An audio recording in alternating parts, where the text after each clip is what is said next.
রাত্রিবেলা তোমার বয়ফ্রেন্ড বা গার্লফ্রেন্ডের সাথে তুমি ফোনে কথা বলছো, সেই সময় তোমার বাবা বা বাড়ির কেউ তোমাকে ফোন করছে, সেই সময় এরকম একটা আওয়াজ শুনতে পাওয়া যায়। आपने जिस व्यक्ति को कॉल किया है वह अभी दूसरी कॉल पे व्यस्त है। তুমি কেমন ছেলে মেয়ে যে বাবা মায়ের বিশ্বাসটুকুটাও ভেঙে ফেলেছো? ওই জন্য তোমাকে রাত্রেবেলায় বাবা মা ফোন করে চেক করছে যে তুমি ঘুমিয়েছো কিনা। তাতে বাড়ির লোকের কাছে না মার খেতে হয়, সেই জন্য কলিং তুমি মার খাওয়ার মতো কাজ করবেই বা কেন?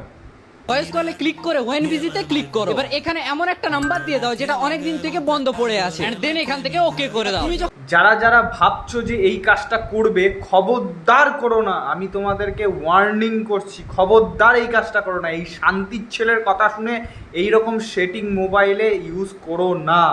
যখনই কারোর সাথে কথা বলবে এবং অন্যজন তোমাকে কল করবে, তোমার নাম্বারটা ওয়েটিং না বলে সুইচ অফ বলবে। দেখলে তো, যখন তোমাকে ফোন করবে তখন কিন্তু ওয়েটিং না বলে সুইচ অফ বলবে।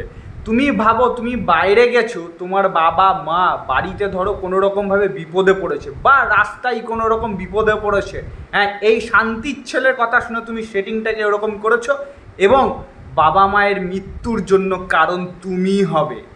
বুঝেছো কেন বারণ করছি এই শান্তির ছেলের কথাটা না শুনতে?